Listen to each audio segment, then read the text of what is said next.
الهرقمه او الكرعين ديال البقري بالحمص كيجيو هائلين، بنان بزاف ومعلكين بطريقه سهله وسريعه. تبعوا معايا الفيديو من الاول حتى الاخير وفرجه ممتعه.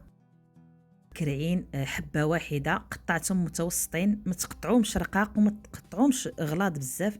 غادي نديرهم في الطنجره ديال الضغط، ستفهم على هذا الشكل، ونضيف ليهم واحد جوج ديال الدوائر ديال الحامض اولا الليمون، ونضيف عليهم الماء حتى يتغطاو على هذا الشكل. وغادي نسلقهم نص سلقه وغنصفيهم، وغنضيف عليهم ربع كاس ديال زيت الزيتون، ونضيف عليهم واحد البصله محكوكه صغيره، 3 ديال الفصوص ديال الثوم، وغنضيف عليهم هنا نصف ملعقه صغيره ديال السكينجبير، ونصف ملعقه ديال قعقله، وعندي ملعقه صغيره ديال القزبر، وملعقه صغيره ديال الابزار ما تكثروش فيه بزاف.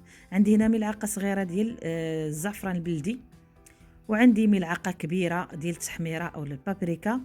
غندير شويه ديال الزعفران الحر الا ما توفرش ماشي ضروري، وغادي نضيف الملح الكافي، الملح حسب الذوق.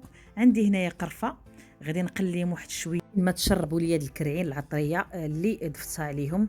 علاش كندير ليهم انا نص سلقه؟ ما كنسلقهمش بزاف، تقريبا غير واحد 5 دقائق، باش كتحيد ليا منهم داك السفوريه وداك الاوساخ، وباش كيجيونا ساهلين حتى في الطياب وما كياخذوش لنا وقت طويل. هنا غادي نضيف بصله كبيره ضفتها مقطعه شرائح، وغادي نضيف تقريبا هنا ضفت واحد 150 غرام ديال الحمص مرقد، وعندي هاد الضامه ديال الزعفران ماشي ضروريه، يمكن لكم تستغناء عليها.